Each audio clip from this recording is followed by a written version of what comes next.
berkekuatan SP3, itu kan SP3 itu berkekuatan hukum. Itu tidak akan bisa untuk dimintai keterangan lagi karena dia sudah bebas murni. Tapi ketika penyidik mempunyai kemampuan untuk menyiapkan petunjuk baru atau alat bukti yang bisa meyakinkan, itu nanti perlu dengan pertimbangan apakah kasus ini akan dibuka kembali atau penyidik membiarkan saja, kan seperti itu. Tapi tentunya tidak, ya. Tentunya itu akan nanti kan ada koordinasi ya, dipanggil, diminta keterangan. Setelah itu SP3 diulang kembali, dikaji kembali. Ini ada kesalahan dalam pembuatan SP3 ini, berarti bisa dibatalkan seperti itu. Berarti ini bakal dapat SP3 nggak bang? Kira-kira bang? Kalau menurut pandangan saya, tentunya Peggy akan dapat SP3, namun temperatur. Kok bisa temperatur SP3-nya bang? Maksud saya begini, dibilangkan temperatur itu, ini kan pengamat ya, sebagai pengamat saya membilangkan temperatur. Bisa nanti keterangan, tentunya ada kesalahan. Dalam pembuatan SP3 ini ada pasal-pasal tertentu yang tidak dicantumkan. Nah, ada pasal-pasal tertentu yang tidak dicantumkan butir isi dan dicantumkan.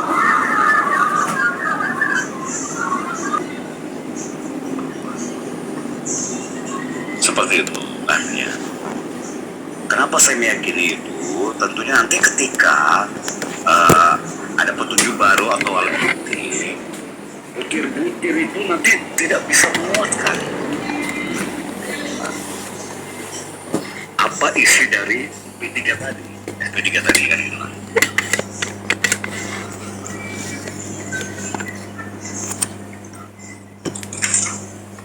Ya mudah-mudahan kita berharap seperti para pejuang pembebasan Peggy, tentunya para lawyer, para pengacara, pendampingan dari itu, kita berapresiasi, kita ucapkan dukungan bahwa perjuangan ini belum selesai. Tentunya masih banyak keringat, air mata, waktu, ya kan, bahkan materi seperti itu. Kita tidak bisa melepas Peggy dengan istilah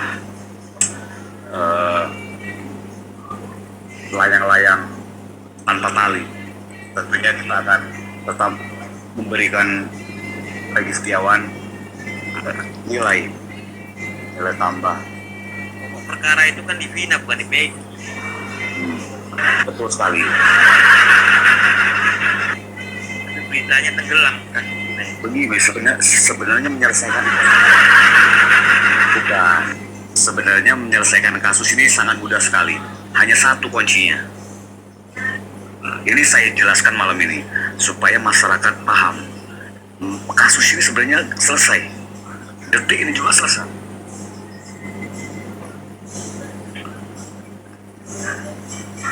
Iya Bapak.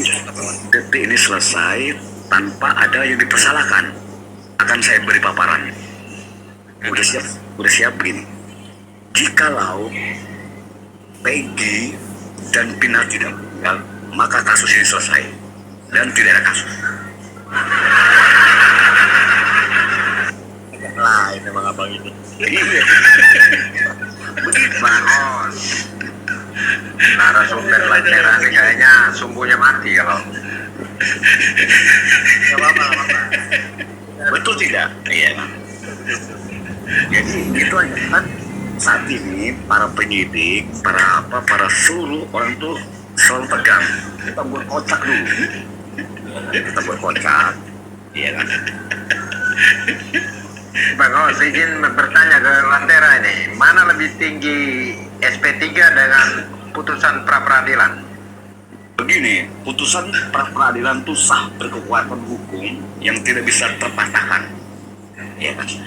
Kalau ada SP3, berarti begini, itu SP3 itu untuk mengikat agar ya agar tidak bisa terlepas daripada rel putusan peradilan tadi. Tapi Bang, menurut saya SP3 itu penghentian proses di kepolisian, sedang pra peradilan kan putusan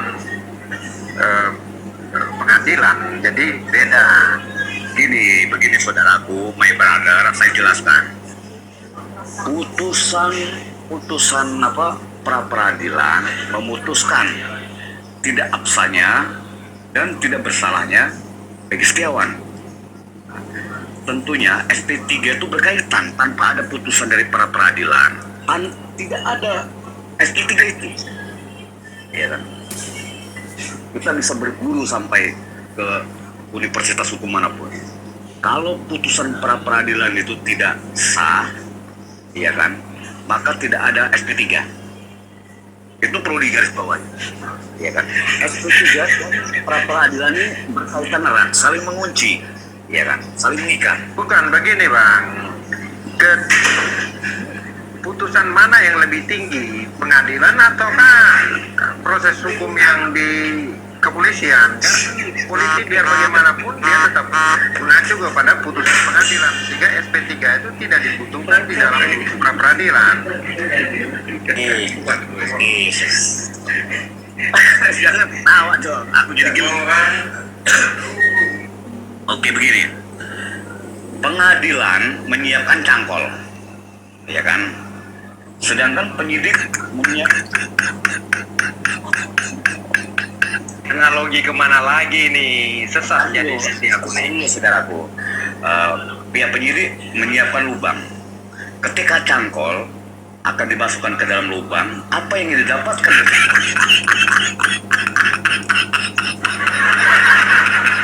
Tawa dulu biar nggak tegang sambil tunggu Peggy keluar nih.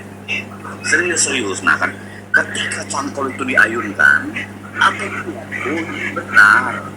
Selama ini cari, ya kan, terpatahkanlah lubang ini tadi, ya kan. Cangkolnya merek apa bang? Ini cangkolnya itu, aduh, nggak bisa saya jabarkan di sini lah. Ya.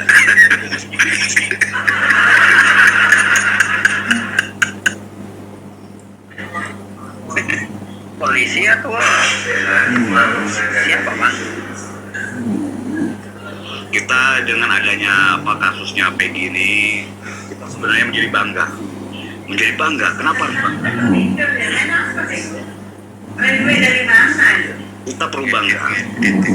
Sebenarnya Peggy ini bukan korban, ya kan? Kenapa saya bisa bilangkan begitu? Dia adalah pahlawan, ya kan? Pahlawan untuk mengukir sebuah cerita. Dulu bang, saya ralat sebentar itu. Pahlawan itu dikenang karena jasanya sampai dia meninggal kan. Jadi kalau Peggy masuk di dalam korban itu, masuk toh, baru masuk kata pahlawan. Masa pahlawannya masih hidup? Bukan, pahlawan yang terkorban. Sama saja toh. Iya, pahlawan yang terkorban waktunya sebentar, tapi dia mendapatkan percaya sama saya, ketika nanti Peggy keluar, dia banyak ditawari. Percaya kami nih bos. Banyak ditawari ke dalam acara, dipanggil sana dipanggil sini, sudah kayak ini gangsing, ya kan, dia sampai pusing. Waduh, kemana ini mau simpen pikir dia kan, aduh kacau nih, ya kan. Selama ini dia bekerja keras membanting tulang. Nanti ketika dia keluar sudah beda kawan ceritanya itu. Ya. Bang Lantera, Ya.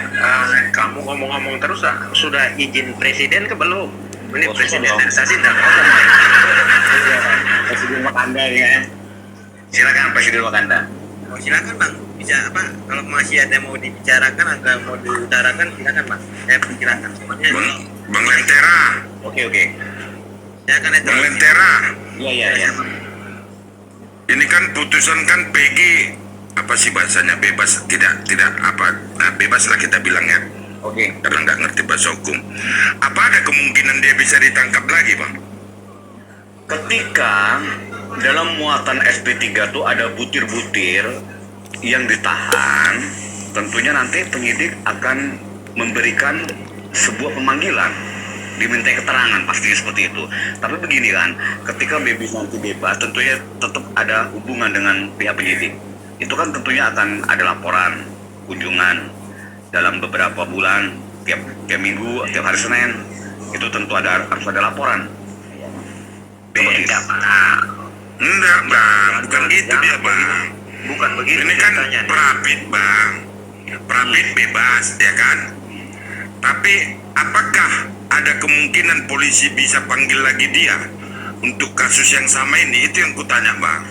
Bisa. Karena kita kan khawatir juga kan, Bang.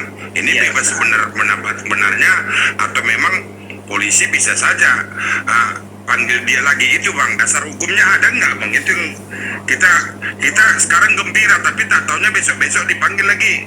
Kecewa lagi kita. Itu kita maksud, Bang. Oke, saya jelaskan.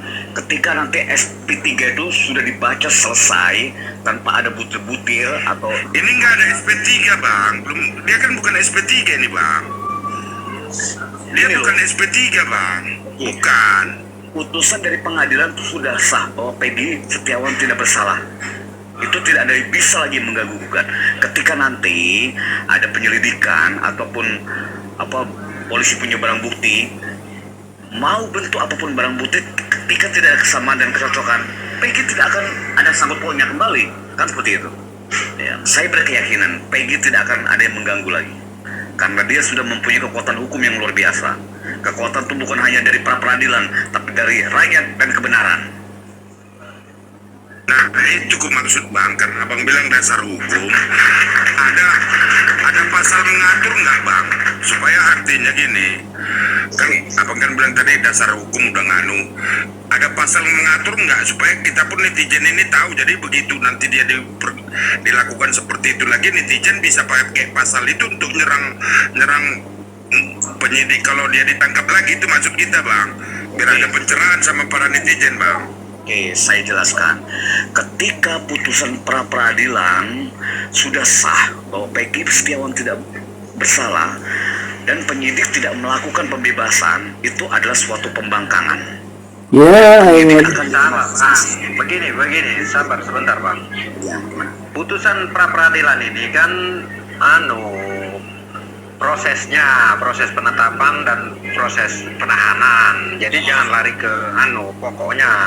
Sehingga kalau kita pahami putusan pra peradilan hari ini adalah masalah prosesnya yang tidak sesuai. Dan kalau Peggy nanti kemudian akan ditetapkan jadi tersangka lagi, polisi harus memiliki bukti yang lebih kuat dan lebih terang daripada malam, sehingga mampu menyinari perbuatan kesalahan Peggy yang lebih jelas. Jangan sampai polisi cari-cari foto pacaran, KTP yang difotokopi atau SIM kah atau ban bekas kah, ini yang tidak semestinya. Tetapi kalau misalnya ada rekaman CCTV, sidik jari, DNA, nah ini yang bisa coba tolong lampu dulu nih. Begitu, Oke, Bang. saya potong statement Anda begini ya. Hakim melihat kasus ini dengan mata hati, buka-buka. dengan kebenaran, berdasarkan fakta di Taruh persidangan. dulu, itu nanti jatuh lagi. Saksi-saksi yang ada pada Egy Setiawan itu Geser dulu murni tuh, tidak kayak direkayasa anginnya ada. dan tentunya berdasarkan bukti yang sesungguhnya bahwa Peggy saat kejadian berada di Bandung. Kan seperti itu. Kenapa saya bisa Geser. bicara seperti itu? Sini Pada lah. waktu kejadian Peggy berada di Bandung dan banyak saksi yang mengatakan dia sedang bekerja. Kan seperti itu. Jadi pada intinya ketika Peggy akan disangkakan lagi, tentunya penyidik tidak mau lagi sampai menjadi kedua kali kasus ini tambah tidak selesai. Bukankah penyidik kalau mampu membuktikan temuan baru seperti sidik jari, DNA, dan CCTV yang katanya belum dibuka itu menjadikan dasar untuk bisa menetapkan Peggy lagi, Pak? Nah, terus begini, itu bagi statement dari pihak Peggy Setiawan bahwa saksi-saksi itu benar adanya. Tapi bagi segmen penyidik tentunya mempunyai dasar kenapa Peggy sampai ditangkap dan diperiksa. Tentunya ada unsur yang mengarah pada Peggy Setiawan. Penyidik pun tidak akan sembrono dan tidak akan main-main. Apalagi ini kasus sudah nasional, sudah berskala besar. Penyidik tidak akan mempertaruhkan nama baiknya demi untuk mengorek atau mengambil sebuah kesimpulan yang mengada-ngada seperti itu. Nah itu ku maksud bang, yang kata babak baru tadi, kalau adalah bukti-bukti dari polisi yang kuat, apakah Peggy ini bisa ditangkap lagi bang? Itu yang ku maksud. Kita babak baru tadi bilang ada bukti yang kuat ya. Apakah Peggy itu bisa ditangkap lagi bang? Padahal sudah bebas kata pengadilan tadi kan. Itunya yang mau pencerahan kita bang. Iya, Peggy itu bisa ditetapkan jadi tersangka lagi karena Prapit ini kan sifatnya menilai proses. Jadi kalau barang bukti yang ditemukan yang sangat kuat seperti yang saya sebutkan 3 hal tadi, maka Peggy bisa ditetapkan jadi tersangka kembali. Tetapi menurut saya itu sebuah hal yang kemungkinan besar agak sulit untuk dibuktikan oleh kepolisian Jawa Barat karena proses ini sejak dari awal sudah lemah dan sangat tidak menguntungkan bagi kepolisian. Dan hari ini terbukti dengan kalah Prapit, berarti kalah proses. Kira-kira begitu bang. Sekarang Dia sekarang segaris baik. kayak gitu bang. Hukum saat ini sudah tergores harga dirinya. Bahkan hukum sudah tidak ada harga diri lagi. Kenapa saya bisa bilang seperti itu? Kenapa? Menurut pengamatan saya, hukum saat ini tidak menerapkan pada hak seseorang atau telah lari daripada hukum itu sendiri. Hukum itu sebenarnya untuk menjerat orang yang bersalah, yang murni melakukan tindak pidana.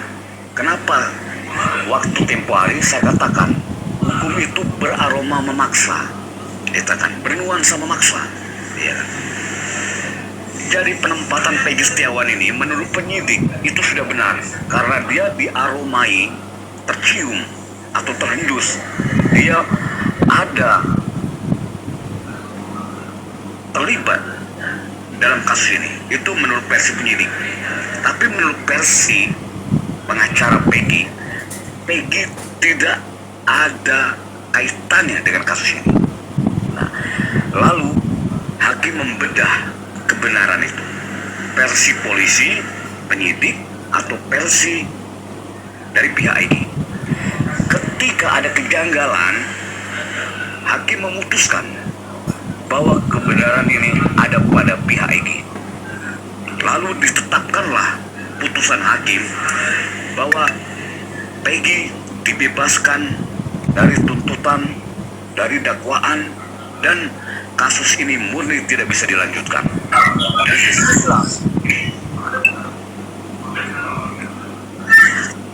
Putusan pra-peradilan. Satu lagi Pak, Ulantera. Kira-kira proses hukum ini siapa yang lebih bertanggung jawab? Apakah si pelapor Ibtu Rudiana ataukah saksi-saksi yang menjadi keterangan yang menjerat Peggy ini menjadi tersangka dan pada hari ini dia dibebaskan oleh Prapit? Itu nanti saksi-saksi palsu itu akan terkena sanksi dan ancaman. Kenapa? Dia telah memberikan kesaksian yang palsu. Itu ada undang-undangnya. ya kan. Sedangkan seperti apa Bapak Ibtu Rudiana, tentunya dia akan dipanggil, ya, akan diperiksa apakah benar, ya kan. Apakah ada unsur kesengajaan atau unsur apa tidak kesengajaan atau unsur kelalaian. Tentunya ini nanti akan dilihat oleh apa pemeriksa yang berwenang seperti itu. Tentunya begini ya rekan-rekan, kasus kayak gini orang yang ibaratnya bisa dibilangkan orang yang kurang mampu dalam ekonomi, dalam pendidikan, dalam segala aspek. Nah, sedangkan orang-orang yang mampu, yang mempunyai pangkat bintang, yang mempunyai pangkat bintang 2 itu masih bisa dijerat oleh pasal-pasal. Jadi hukum di Indonesia ini sebenarnya bagus, tapi penerapannya, pelaksanaannya yang kurang tepat. Terkadang orang lemah itu dijadikan umpan, ya kan? Tapi jangan salah, ketika si umpan ini merasa lemah, dipandang merasa lemah, tapi di antara kelemahan itu ada kekuatan yang besar. Inilah rakyat kita, seperti itu. Berarti bisa dikatakan hukum kita hukum yang bersifat kemurahan, begitu Pak? Bisa dibilangkan hukum kita ini sangat murah sekali, ya, murah dibohongi, murah dimanipulasi, murah dibeli, ya kan? Bagi yang punya duit, tapi kalau yang tidak punya duit ya mahal kawanku, ya kan?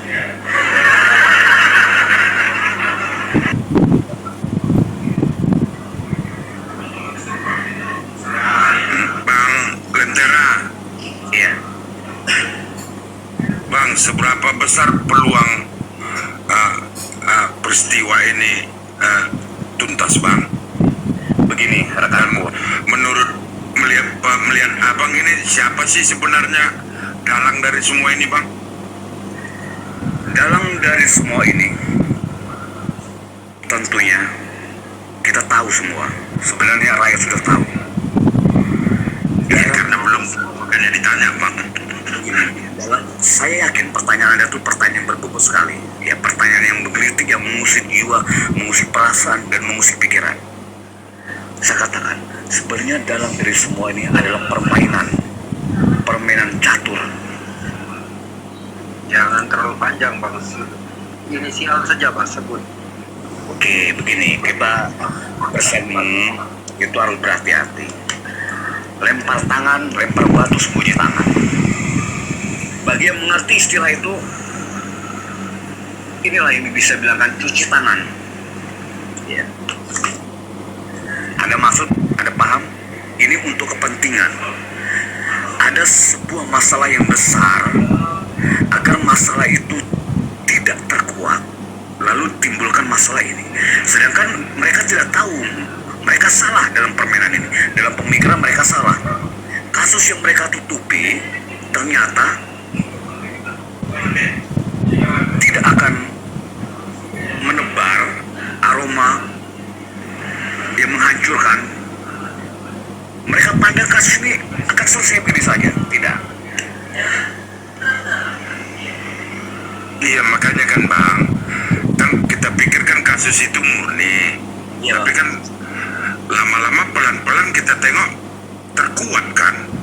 Terkuat, ternyata ada rekayasa di sini, ternyata ada rekayasa sini. Nah, seperti pandangan itulah, Bang. Kita nggak mencari ini ada kasus besar di sana sini. Kita kan konsentrasinya adanya anak bangsa yang menjadi korban, artinya adanya flyover. Ya kan, itu dia. Nah, berdasarkan itu, Bang, siapa dalangnya nih? Apakah bisa kita sebut itu R yang kalau kita ketahui dia merekayasa BAP itu gimana itu, Bang? Apakah betul keterlibatannya itu diawali dari dia, Bang?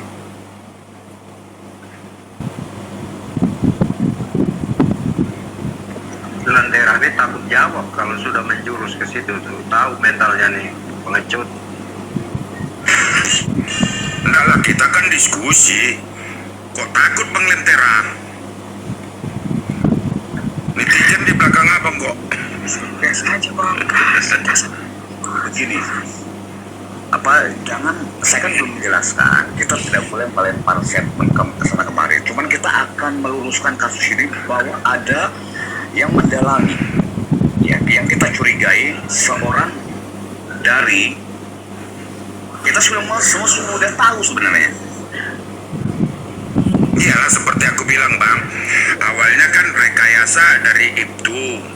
Apakah memang mungkin dia menjadi dalangnya untuk merekayasa ini semua, dan kemungkinan ini terkuak sampai mana, itu yang ku bilang bang. Tidak, ini bukan rekayasa dari beliau, tapi beliau itu melaksanakan daripada perintah yang dilakukan. Oke, saya potong dulu bentar bang ya, saya potong dulu. Selamat pagi bang, jam apa nih bang, jam miris ya namanya. Iya, selamat pagi, selamat malam ya buat semuanya ya. Menarik nih pembahasannya kasus pindah Cirebon ya. Monggo bang, persilakan, ada keluh kesah atau seperti apa yang mau dinarasikan, silakan bang. Ya, sebenarnya gini, kalau pandangan saya sebenarnya hukum di Indonesia itu secara normatif sudah bagus ya tatanannya. Tapi yang kemudian yang diintervensi kemudian adalah orang-orang, oknum-oknum, para oknum yang kemudian menyalahgunakan tentang suatu fungsi perundang-undangan. Nah ini yang menyedihkan. Jadi saya kira oknum-oknumnya ini yang dibenari, karena asas daripada perundang-undangan kita ini berasas dari Pancasila.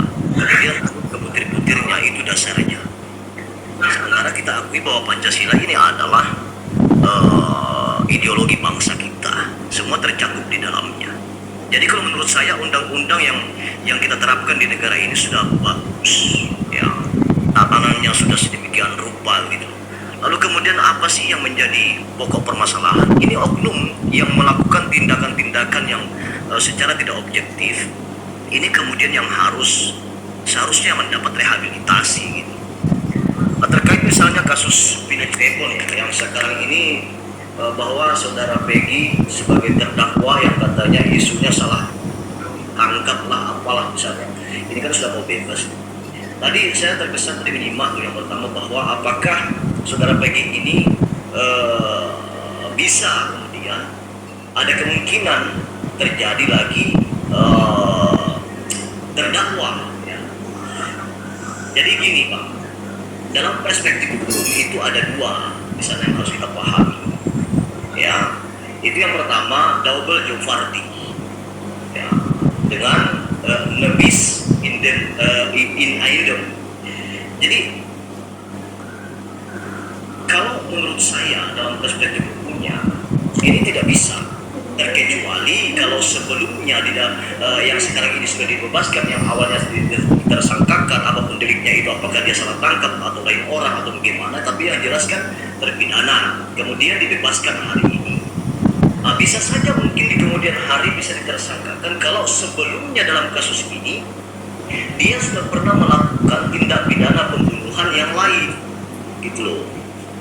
Nah itu di dalam double jeopardy. Tidak bisa kemudian di dalam kasus yang sama yang sudah dibebaskan dengan putusan hakim lalu kemudian ditersangkakan kembali di dalam kasus yang itu lagi. Itu tidak bisa dalam hukum ya, KUHP. Jadi kalau saya harus merincikan secara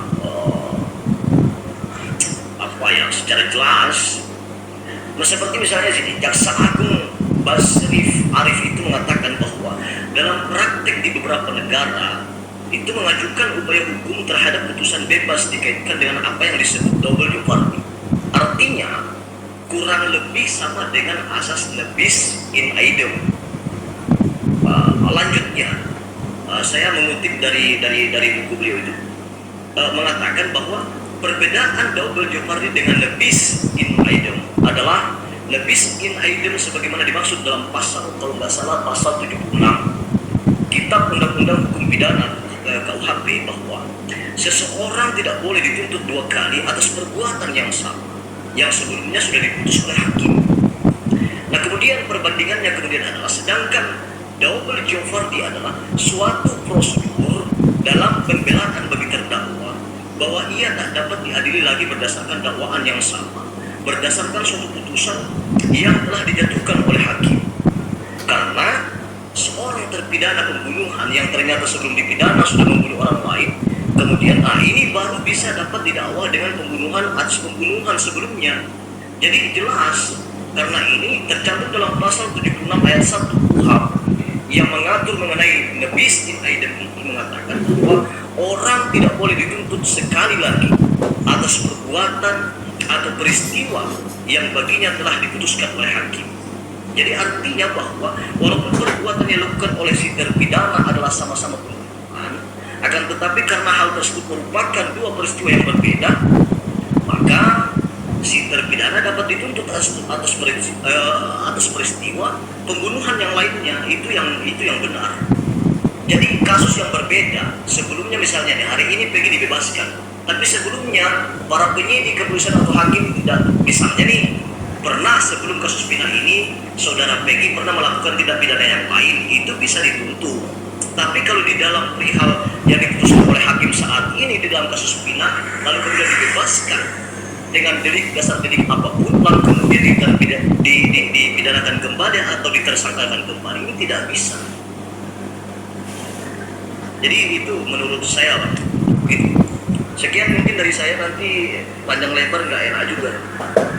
Pertanyaan satu Bang, sedikit Bang Os. Ini kan prapit Bang. Penjelasan tadi kan masuk ke pokok perkara.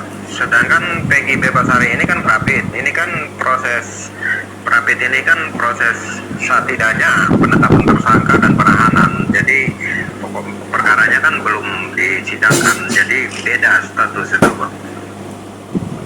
Oh jadi ini prapit ya? Iya Bang, ini prapit. Jadi jangan sampai Anda menjelaskan yang sudah masuk ke pokok perkara. Ini kan prapit, jadi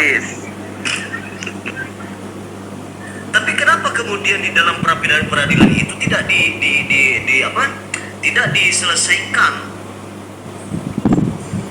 secara tuntas begitu? maksudnya Terkait masalah diselesaikan bagaimana Bang? penyidikannya misalnya. Ini kan dibebaskan karena kemudian dikatakan bahwa para penyidik ini tidak memiliki dua alat bukti yang sah secara aktual. Bukan itu, bukan.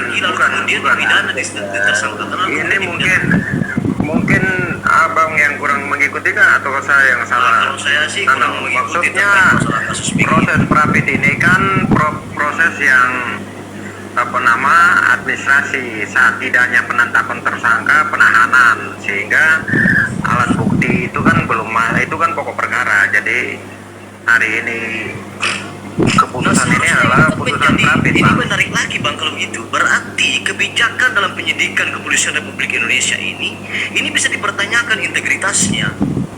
Kenapa? Ini kan orang sudah terpidana, kemudian delik aduannya dibebaskan karena belum jelas. Belum terpidana Bang, masih tersangka. Atau kenapa melakukan hukuman kepada seseorang yang melanggar hak asasi seseorang, lalu kemudian ending akhirnya mengatakan bahwa ini belum jelas siapa yang ditersangkakan. Ini lebih cocoknya Bang Roland ini yang menghadapi masalah ini. Pakar hukum yang harus dia ngomong nih Bang Roland. Kita belajar. Nah, tadi maksudnya Bang Jamis itu dikirainya peradilan ini udah masuk pembuktian peradilan umum. Padahal sebenarnya ini terapit, artinya di sini yang diperiksa itu adalah formil. Jadi prosedur awal sudah terjadi cacat formil, itu yang dirapitkan sama Peggy, sehingga Peggy tersebut kenapa ditetapkan sebagai tersangka, kemudian ditangkap, ditahan, dan ada penyitaan. Nah, itu yang dipermasalahkan dalam prapit ini. Dan kemarin tadi diputusnya adalah bahwasanya memang sudah terjadi cacat formil yang dilakukan oleh termohon itu, maksudnya Bang Jamis. Jadi belum masuk pembuktian, ini masih formil yang diperiksa administrasinya. Tapi sudah dibebaskan karena penyidik dalam hal ini termohon itu sudah melakukan cacat formil dari awal terhadap pemeriksaan terhadap Peggy tersebut. Itu maksudnya tadi Bang. Oke. Tadi harusnya kawan-kawan jelasin ini prapit. Jadi biar Bang Jamis itu tidak menceritakan terlalu jauh. Tadi saya sempat dengar soalnya ada divisi mana divisi itu kan tidak boleh ditutup dalam perbuatan yang sama. Maksudnya divisi idem itu. Iya. Itu udah masuk pembuktian itu bukan. Yang ini tadi Pak Bang Roland. kawan tadi jelaskan. Oh Bang Roland, lihat TV sebentar, muka Peggy ceria betul ini. Siapa? Muka Peggy. Ya, lihat TV sebentar, nih muka Peggy ceria betul. Bisa sih. Udah dibebaskan belum? Tadi katanya masih di apa? Masih Ini belum. sudah dengan Bang Kili-Kili dengan di depan nih, lagi omong nih. Aku gitu nonton lah, TV One di Bang. berarti sudah keluar. Syukurlah kalau gitu, kalau sudah keluar berarti sudah bebas lah. Nanti berkasnya bisa besok. Saya mau bertanya tentang tema ini, Bang. Apa kabar dengan kasus Vina ini, Bang? Karena masyarakat euforianya ke Peggy, Bang. Masih ada. Beranikah menyuarakan keadilan untuk Vina? Ya haruslah. Kasus Peggy bebas ini bukan berarti akhir. Ini adalah awal atau permulaan. Masih ada yang harus kita gaungkan keadilan. Di sana masih ada saudara kita 7 terpidana yang di dalam penjara yang belum tentu dia sebagai pelakunya. Ya. Artinya dengan kebebasan Peggy tersebut, ya, sudah ada suatu kronologis alur cerita tersebut yang terputus. Ya, artinya di sini sudah cukup kita sudah cukup tahu bahwasanya sama-sama pelaku tersebut itu sudah tidak saling mengenal satu sama lain. Ya, jadi jangan berhenti untuk digaungkan karena ini adalah awal dari mana kita harus gaungkan. Di sana masih ada 7 terpidana saudara kita yang dihukum dengan kesalahan yang saat ini akan mengajukan PK. Yang 2 pasalnya sudah ditangani oleh Bang Operasi Buang dan timnya.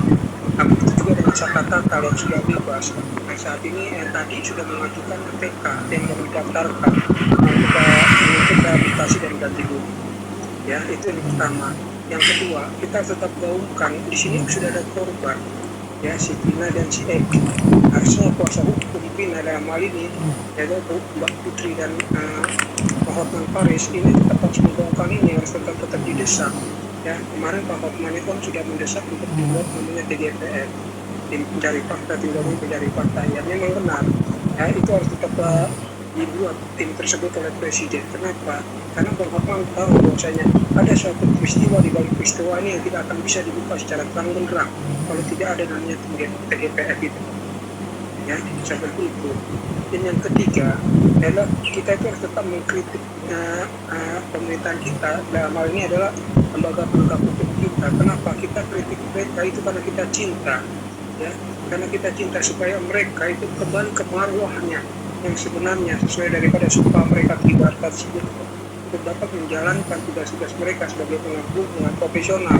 Ya, jangan mereka melakukan suatu penetapan tersangka atau alat bukti tersebut itu hanya rekam mereka, ya, tidak berdasarkan pada satu undang-undang yang sebenarnya, fakta yang sebenarnya. Jadi ketika mereka menetapkan satu tersangka dengan pasal yang mereka tuntutkan itu, seharusnya mereka cukup paham bagaimana alat bukti supaya bisa terhubung dengan pasal yang disangkakan pada seseorang. Jadi bukan terjadi di sini, ya, supaya agar di sini tidak terjadi namanya persangkaan yang tidak wajar atau unfair prejudice. Yang itu yang harus dikesampingkan, itu yang harus diperhatikan sama penegak hukum. Ya, jadi semuanya berangkat dari bukti permulaan detektif sesuai, ya, dengan tindak pidana atau pasal disangkakan kepada tersangka. Nah, jangan yang aneh-aneh lah kayak mayam ijazah rapor segala macam. Bagaimana ijazah rapor seperti itu bisa ada sesuai dengan suatu perbuatan tindak pidana pembunuhan? Ya, kan itu sangat-sangat apa, ya, jauh sekali lah artinya. Nah, dalam hal ini dalam putusan hakim hari ini kita cukup senang, ya. Kenapa hakim benar-benar melihat secara detail, hakim benar-benar mengedepankan suatu keadilan karena dia tahu bahwasanya memang prosedur yang dilakukan dari awal oleh termohon dalam hal ini itu ada kesalahan prosedur, ya. Itulah sebutnya makanya kenapa pengadilan tersebut tahun 2017 itu dikatakan cacat hukum, ya, atau pengadilan sesat, ya, karena itu prosedur yang dilakukan oleh penyidik hukum itu sudah diketahui banyak sekali kesalahan yang dilakukan, ya. Jadi timbulnya satu kayak rekayasa dan hal seperti ini. Nah, bukan baru ini terjadi, sebenarnya ada beberapa peristiwa juga yang pernah terjadi dengan rekayasa seperti ini. Makanya masih banyak suatu peristiwa yang menunggu untuk penegak hukum yang lebih profesional lagi juga bertindak, ya. Di depan kita masih ada kemarin itu di bawah umur 13 tahun ya. Itu juga nanti yang diduga itu ada rekayasa dari para penegak hukum ya. Nah, ini masih dugaan aja, tetapi banyak berita yang sekarang sudah meliputi. Karena itu juga menjadi hal-hal atau peristiwa-peristiwa yang mau kita gaungkan keadilannya. Dan kita ingin para penegak hukum kita di negara kita ini benar-benar memiliki integritas, ya, memiliki tanggung jawab, memiliki moral, panggilan moral yang benar-benar mereka itu harus jalani. Itu sebenarnya. Jadi makanya jangan berhenti untuk orang bisa. Kalian tuh hebat semua. Ya, walaupun nama-nama kalian tidak ada masuk dalam surat Al-Qur'an, tapi kalianlah sebenarnya salah satu pahlawan juga bisa membuat Peggy Setiawan ini hebat. Saya selalu sama kalian semua, para netizen, ya, para rekan-rekan yang memiliki pendapat-pendapat itu dalam formal-formal ya. Saya selalu sama kalian karena peran kalian juga lah sebenarnya bisa Peggy diluaskan karena dorongan dari kalian untuk membangun keadilan sehingga terkenal sampai hak pemalsuan yang tersebut itu. Ya, saya selalu sama kalian ya. Intinya bahwasanya akan kalian di sini tidak bisa dikesampingkan. Ya, kalian itu salah satu ya. Saya bangga sama kalian semua di sini juga mal yang menggaungkan tentang keadilan, yang memberikan pendapat-pendapat dan segala macam. Itu aja dari saya, Bos. Terima kasih. Sebentar Bang Roland, saya ingin bertanya nih, apakah di dalam keputusan hakim perihal Pradip ini itu juga sudah termasuk di dalam pasal 143-nya ayat 3 itu, Bang? Kenapa? Diulang. Apakah dalam putusan hakim terkait kasus Pina ini kepada saudara Peggy ya, ini sudah termasuk pasal 143 ayat 3 itu?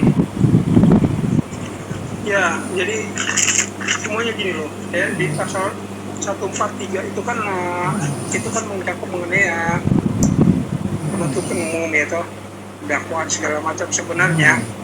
Ya, hal tersebut di dalam Prapit ini termasuk surat dakwaan yang dijadikan alat bukti oleh termohon, ya, termasuk bukan alat bukti lah, bukan surat dakwaan lagi, tetapi putusan pengadilan tahun 2017 yang itu ada diuraikan dalam jawaban termohon itu sudah termasuk di dalamnya, ya. Jadi itulah sebabnya di sini yang diperiksa sama hakim itu benar-benar ada formulnya sudah tidak sesuai lagi. Ya, kenapa? Karena itu dalil-dalil satu rakaat yang dipaksakan oleh termohon.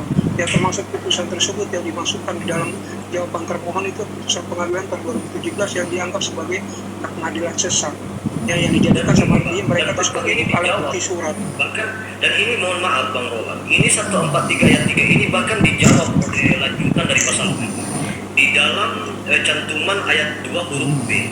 Itu kan jelas di sana, tegas di sana bahwa batal demi hukum. Ayat B itu 143 ayat B cuma bunyinya seperti apa? Enggak, 143 ayat 3 ini kan bunyinya surat dakwaan yang tidak sesuai atau memenuhi ketentuan, ya kan? Nah, kemudian dijawab, ketegasannya kemudian ini dijawab oleh ayat 2 huruf B dalam bab itu, bahwa apabila ya surat dakwaan yang tidak memenuhi ketentuan, maka ini batal demi hukum. Ya, betul. Itu disebut namanya formilnya. Artinya bahwa di sini dari awal sudah ada kesalahan dalam atau error persona dalam panggilan terhadap tersangka. Identitas yang tidak jelas, ya, itu salah satunya juga yang menjadi konsen daripada hakim. Ya, itu juga jadi pertimbangannya para pemohon dalam melakukan permohonan tersebut. Ya, yang pertama tidak ada nama surat panggilan yang identitasnya sesuai daripada ciri-ciri yang ditetapkan sama kejaksaan itu sebagai DPO. Nah, itu salah satunya. Dan itu makanya dalam 143 yang mengenai surat dakwaan yang tidak mengenai ketentuan pasal ayat 2, itu salah satunya dalam lupa, yaitu nama lengkap, tanggal lahir, umur dan segala macam. Kan seperti itu. Nah, itu makanya itu juga jadi pertimbangannya daripada hakim tersebut, dan itu tidak ada kesesuaian dengan penetapan DPO, ciri-cirinya. Itu salah satunya. Oke Bang, terima kasih keterangannya. Siap. Oke. Saya rasa itu aja ya Bang, dari saya tuh ada Bang Kia, lama nggak jumpa Bang Kia. Kita ya. Oke lah, sama lama juga saya juga jarang juga naik Komala di rumah. Oh silakan, dari saya itu aja sementara. Bos. Oke. Bang Kian, Ya, gimana kabarnya Bang? Sehat kan? alhamdulillah sehat. Ngomong lagi. Gimana Bang menurut gambaran Abang ini setelah adanya Peggy bebas, terus apakah akan seperti apa nanti babak baru ini Bang? Monggo Bang. Kalau saya Bang Wakanda, untuk Peggy bebas hari ini itu bukan suatu hal yang membanggakan juga buat saya. Saya tidak dalam posisi, kalau masyarakat yang sebagian besar masyarakat sekarang lagi euforia bangga dengan bebasnya Peggy. Kalau saya justru tidak ke arah situ. Karena harapan saya itu kasus Vina ini terungkap. Ini dengan bebasnya Peggy, kasus Vina belum terungkap. Apakah ini benar kasus pembunuhan atau ini kasus apa sebenarnya ini? Kalau modelnya seperti ini, tersangka Peggy menganggap dirinya tidak bersalah, 8 tersangka lain menganggap dirinya juga tidak bersalah. Kalau Peggy merupakan pintu pembuka untuk 8 terdakwa, 8 terpidana lainnya untuk mengajukan PK yang kemudian mereka juga akan dikabulkan PK-nya, maka ini kasus apa sebenarnya? Di mana pelaku-pelaku ini, pelakunya siapa? Kalau memang orang-orang yang sudah dianggap sebagai pelaku kemudian menganggap mereka bukan pelaku dan juga mencari keadilan, kasus ini kasus apa? Letak dan titik awal dari kesalahan kasus ini ada di mana? Kalau memang ternyata akhir dari kasus ini akan seperti ini, yang sekarang runyam sebenarnya dalam kasus ini. Kalau kita lihat hasil akhirnya Peggy saat ini dinyatakan batal sebagai tersangka dan dia bukan sebagai pelaku, akan dianggap bukan sebagai pelaku, kemudian yang lain juga mengklaim bahwa mereka bukan pelaku. Nah, maka saya bertanya-tanya lagi, kasus ini kasus apa? Ini kan tidak jelas dan ini harus kita telusuri juga, harus kita kawal lagi kan.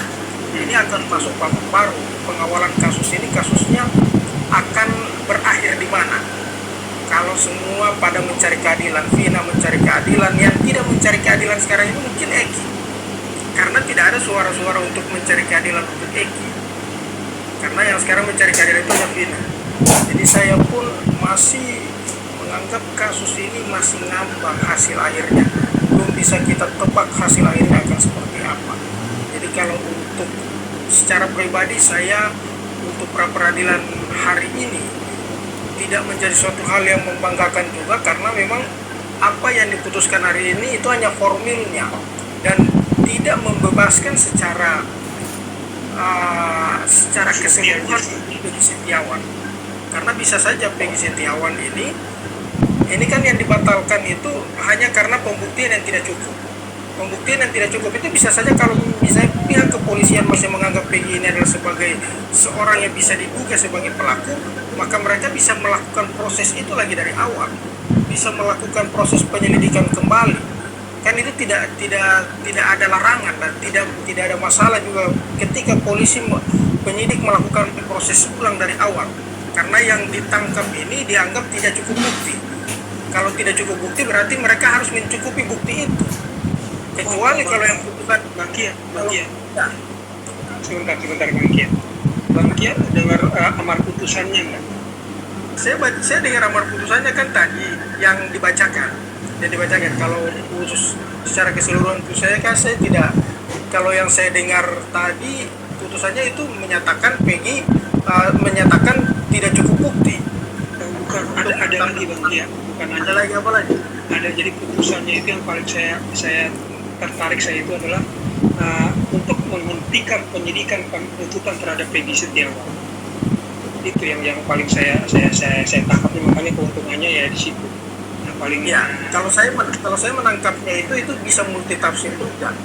Menghentikan penuntutan dan penyidikan dan penuntutan. Dan penyidikan dan penuntutan untuk Peggy Setiawan itu untuk yang perkara ini, untuk yang proses ini. Itu yang kalau saya menangkapnya di situ, untuk yang proses ini. Kalau untuk kembali melakukan di awal lagi, mencari bukti baru, mencari alat bukti baru, itu bisa. Kalau saya menangkapnya seperti itu kan di situ, kecuali kalau Peggy tadi itu dianggap salah orang, bukan orangnya. atau putusannya itu menganggap bahwa Peggy Setiawan bukanlah Peggy Peron. Nah itu baru bisa Iya. kita Salah anggap satunya Peggy itu Peron. juga. Tadi dia ada 6 bang. Iya.